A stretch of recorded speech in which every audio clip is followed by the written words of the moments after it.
আসছে কুরবানি ঈদ। ঈদ উপলক্ষে একেবারে নতুন একটি রেসিপি নিয়ে চলে আসলাম আপনাদের জন্য, যেটা আপনারা মাংসের কিমা দিয়ে তৈরি করতে পারবেন বিকালের নাস্তায় বা বাচ্চাদের স্কুলের টিফিনে বা আত্মীয়স্বজন আসলে পরিবেশন করতে পারবেন। দেখবেন এতটাই মজা পাবেন, খেয়ে তৈরি করলে বুঝতে পারবেন। তো এর জন্য আমি এখানে মাংসের কিমা নিয়েছি হাফ কেজি।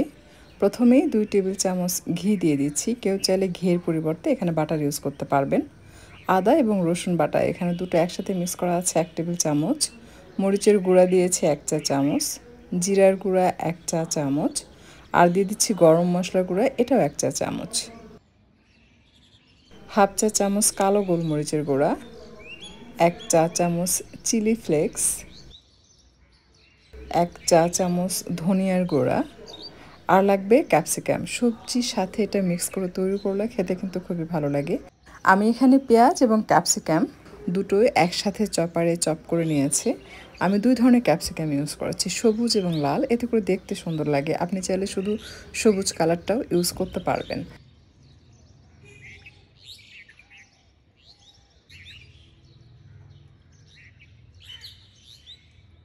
আর এই যে সবজির মধ্যে যে জুস থাকবে সেটা কিন্তু নিংড়ে ফেলতে হবে, কিছুতেই কিন্তু এই জুস সহ এটা কিমার মধ্যে অ্যাড করা যাবে না। আর দিয়ে দিচ্ছি 1 চা চামচ পাপরিকা পাউডার। যদি আপনার কাছে পাপরিকা পাউডার না থাকে এটা ছাড়াও আপনি তৈরি করতে পারবেন। একটা কাঁচামরিচ কুচি দিয়েছি, আমি লাল কাঁচামরিচ এখানে ব্যবহার করেছি। আর 1 স্লাইস লেবুর রস দিয়ে দিচ্ছি। বেশি লেবুর রস কিন্তু দেয়া যাবে না, তাহলে আবার টক লাগবে। পরিমাণে অল্প। আর 1 মুঠ পরিমাণ ধনিয়ার পাতা কুচি দিচ্ছি এবং সবশেষে স্বাদ মতো লবণ দিয়ে এটাকে খুব ভালোভাবে মেখে নিতে হবে। 5-7 মিনিট হাতে সময় নিয়ে মাখাবেন, এতে করে মশলাগুলো খুব সুন্দরভাবে কিমার মধ্যে প্রবেশ করবে। আর এই পর্যায়ে সামান্য বেকিং সোডা দিয়ে এটাকে মেখে নিচ্ছে। খুব ভালোভাবে মাখা হয়ে গেলে আধা ঘন্টার জন্য এটাকে রেস্টে রাখতে হবে।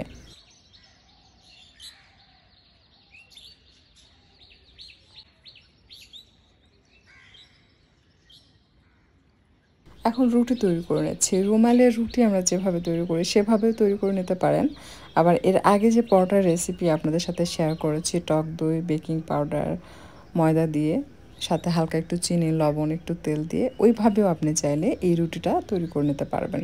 তাই এই রুটির ডো তৈরি করাটা দেখালাম না, কারণ এটা সবাই সচরাচর পারে। তাই যে যেভাবে ময়দার আটার রুটি বানান সেভাবে এটা নেবেন। তবে সেদ্ধ আটার রুটি নেওয়া যাবে না, তাহলে কিন্তু এটা ক্রিস্পি হবে না। আপনি যখন এটা ভাজবেন তখন এটা খুব সুন্দর ক্রিস্পি হয় এবং খেতেও অনেক বেশি মজার, যা কল্পনা করতে পারবেন না। মানে আপনি হয়তো ভাবতেও পারবেন না যে এটা এতটা মজার হতে পারে, বাট তৈরি করে খাওয়ার পর বুঝবেন যে আল্লাহ, এটা এতটা মজার হবে, আমি তো ভাবতেই পারিনি।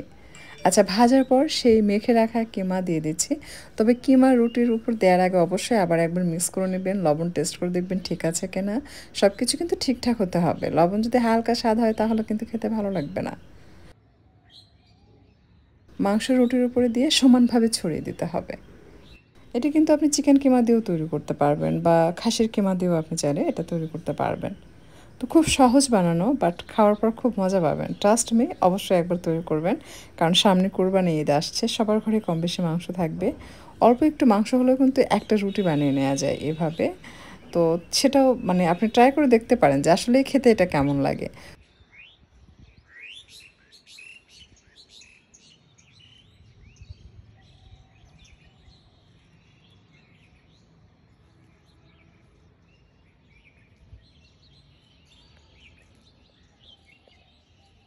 আপনি আপনার পছন্দ মতো যেকোনোভাবে রোল কেটে নিতে পারবেন। এরপর টুথপিক দিয়ে এভাবে গেঁথে নেবেন। তা না হলে ভাজার সময় কিন্তু খুলে যাবে। যদি টুথপিক দিয়ে এভাবে গেঁথে নেন তাহলে কিন্তু এটা আর ভাজার সময় খুলে যাবে না। এই যে কিমা দেখতে পাচ্ছেন চারপাশে বের হয়ে আছে, আপনি হয়তো ভাবছেন তেলে যখন এটা ভাজবো তখন মাংসগুলো বের হয়ে আসবে। না, খুব বেশি বের হয়ে আসে না, হালকা একটু আসবে। কিন্তু এমন কিছু করবেন না যে এই 2 পাশে যদি আপনি লক করে দেন কোনো কিছু দিয়ে, ময়দা মোটা করে কোট করে দেন, তাহলে ভিতরে কিমাগুলো সেদ্ধ হওয়ার সম্ভাবনা কম থাকে। তাই যেটা করতে হবে, এটা কেটে সরাসরি ডুবো তেলে ফ্রাই করতে হবে। আর তেলটা মোটামুটি গরম হয়ে আসলে তারপর এটা মাঝারি আঁচে ভাজবেন। মানে মাঝারি আঁচে তেলটা গরম করবেন, গরম হয়ে আসলে একটা একটা করে এটা ছেড়ে কালার চেঞ্জ হয়ে আসা পর্যন্ত এটাকে ভেজে নিতে হবে। একদম ডার্ক করে ফেলবেন না, মোটামুটি এরকম লাইট গোল্ডেন কালার হলেই উঠিয়ে নিতে হবে। এটা যেমনি ক্রিস্পি হয় তেমনি খেতে মজার। আমি যখন এটা তৈরি করেছি তখন আমি আসলে ভাবতে পারি নাই যে এটা এতটা মজা লাগতে পারে খেতে। সো আশা করছি আপনাদের কাছেও ভালো লাগবে। আসছে কুরবানি ঈদ, ঈদে ট্রাই করলে আমাকে লিখে জানাবেন আপনাদের কাছে কেমন লেগেছে। আর কথা বাড়াচ্ছি না, আপনাদের সকলের সুস্বাস্থ্য কামনা করে বিদায় নিচ্ছি। ভালো থাকবেন সবাই। আল্লাহ হাফেজ।